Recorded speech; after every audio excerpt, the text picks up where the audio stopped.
નમસ્કાર મિત્રો હું છું ડૉક્ટર મહેશ દાપડા। મિત્રો, એજ્યુકેશન ટચ નામની આપણી ઘર આંગણાની યુટ્યુબ ચેનલમાં આપ સૌ દોસ્તોનું હાર્દિક સ્વાગત કરું છું।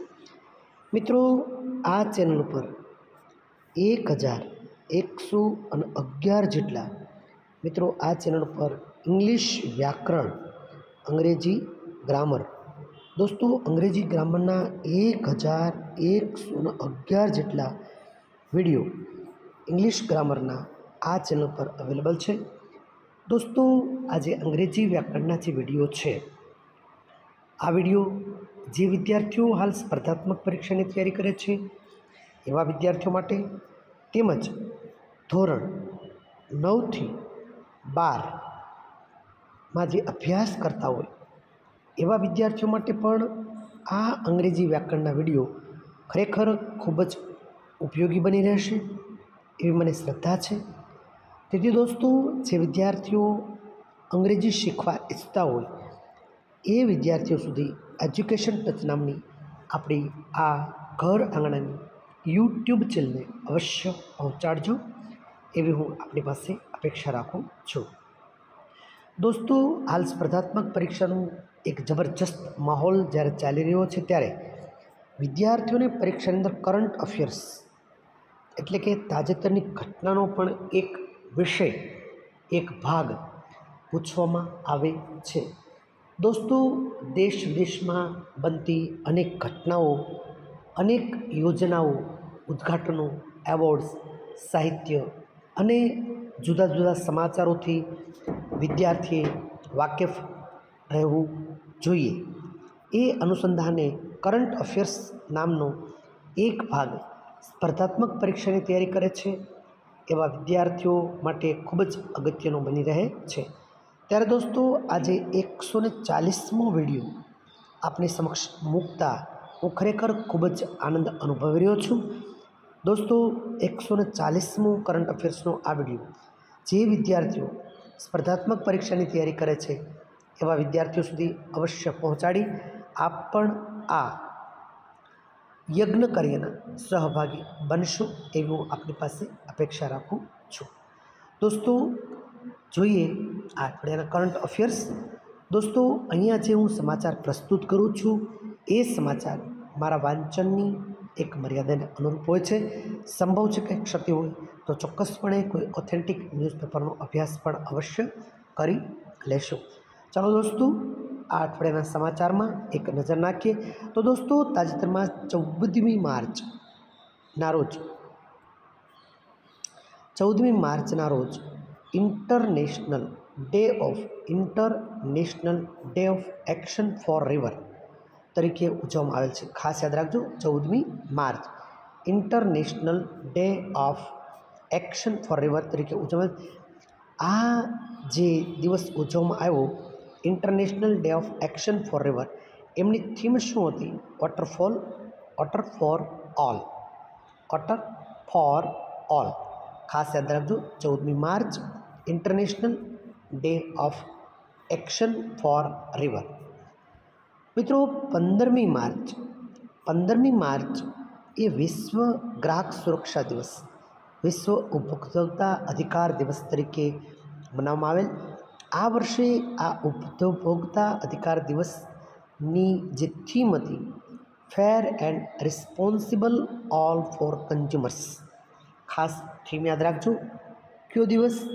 15મી માર્ચ વિશ્વ ઉપભોક્તા અધિકાર દિવસ, વિશ્વ ગ્રાહક અધિકાર દિવસ।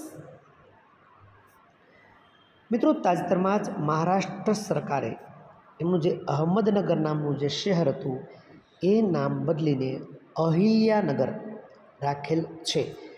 કયા રાજ્યની વાત છે? મહારાષ્ટ્ર।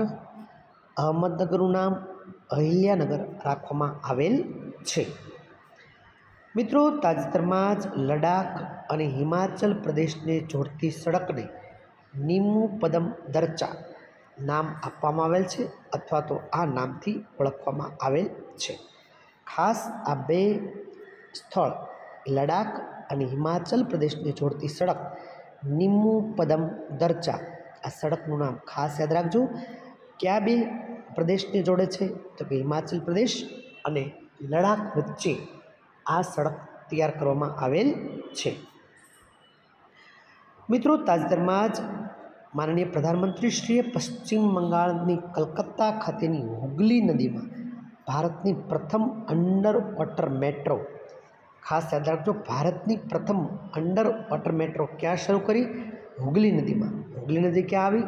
કલકત્તા ખાતે। કોણે શરૂઆત કરાવી? પ્રધાનમંત્રીશ્રી દ્વારા। પશ્ચિમ બંગાળની કલકત્તા ખાતેની હુગલી નદીમાં પ્રથમ અંડર વોટર મેટ્રો ટ્રેનનું ઉદ્ઘાટન કરવામાં આવેલ છે। મિત્રો, એક સમાચાર, તાજેતરમાં જ તેલંગાણા રાજ્યમાં, ખાસ રાજ્યનું નામ યાદ રાખજો, કલ્યાણ ચાલુક્ય વંશનું 900 વર્ષ જૂનું કન્નડ ભાષામાં લખાયેલ એક શિલાલેખ પ્રાપ્ત થયો છે। મિત્રો, કયા રાજ્યમાં? તેલંગાણા રાજ્યમાં કલ્યાણ ચાલુક્ય વંશનું 900 વર્ષ જૂનું કઈ ભાષામાં લખાયેલું? કન્નડ ભાષામાં લખાયેલ શિલાલેખ પ્રાપ્ત થયેલ છે। મિત્રો, તાજેતરમાં જમ્મુ કાશ્મીર પોલીસે પશુ તસ્કરી અટકાવવા માટે ઓપરેશન કામધેનુ શરૂ કરેલ છે। શા માટે શરૂ કરેલ છે? પશુ તસ્કરી અટકાવવા માટે। કયા રાજ્યની પોલીસે? જમ્મુ કાશ્મીર પોલીસ દ્વારા। મિત્રો, તાજેતરમાં ઝારખંડ સરકાર દ્વારા વિધવા પુનર્લગ્ન યોજના શરૂ કરવામાં આવેલ છે। કઈ સરકાર દ્વારા? ઝારખંડ સરકાર દ્વારા વિધવા પુનર્લગ્ન। આ યોજના અનુસાર જે વિધવા લગ્ન માટે તૈયાર થાય એને ₹2 લાખ ધનરાશિ આપી અને પ્રોત્સાહિત કરવામાં આવે છે। ખાસ ઝારખંડ સરકારનું નામ યાદ રાખજો, વિધવા પુનર્લગ્ન માટેની યોજના 2 લાખનું ધન પુરસ્કાર આપવામાં આવે છે। મિત્રો, તાજેતરમાં જ પ્રધાનમંત્રી દ્વારા દિલ્હીમાં ભારત મંડપમ ખાતે સ્ટાર્ટઅપ મહાકુંભનું ઉદ્ઘાટન કરવામાં આવેલ છે। કોના દ્વારા ઉદ્ઘાટન કરવામાં આવેલ છે? પ્રધાનમંત્રીશ્રી દ્વારા। ભારત મંડપમ ક્યાં આવેલું છે? દિલ્હી। ભારત મંડપમના દિલ્હી ખાતે પ્રધાનમંત્રી શ્રી દ્વારા સ્ટાર્ટઅપ મહાકુંભનું ઉદ્ઘાટન કરવામાં આવેલ છે। મિત્રો, અંતિમ સમાચાર, તાજેતરમાં જ માર્ચ 2024 મધ્યપ્રદેશની 6 વિરાસતને, ખાસ યાદ રાખજો, 6 વિરાસતને યુનેસ્કોની હેરિટેજ યાદીમાં સમાવિષ્ટ કરવામાં આવેલ છે, જેમાં ગ્વાલિયરનો કિલ્લો સહિત અન્ય 5 વિરાસતોને યુનેસ્કોની હેરિટેજ યાદીમાં સ્થાન પ્રાપ્ત કરવામાં આવેલ છે, સ્થાન પ્રાપ્ત થયેલ છે। મિત્રો, આ હતા તાજેતરની ઘટનાના મુખ્ય સમાચારો। મિત્રો, જે વિદ્યાર્થીઓ સ્પર્ધાત્મક પરીક્ષાની તૈયારી કરે છે એવા વિદ્યાર્થીઓ સુધી આ વિડીયો અવશ્ય શેર કરશો। દોસ્તો, કરંટ અફેર્સ વિદ્યાર્થીઓ માટે અત્યારે ખૂબ જ અગત્યના સમાચાર બની રહ્યા છે।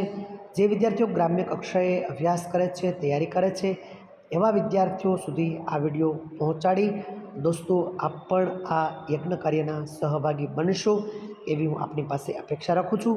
મિત્રો, ફરી એકવાર આ ચેનલ ઉપર 1111 જેટલા ઇંગ્લિશ વ્યાકરણના વિડીયો પણ અવેલેબલ છે।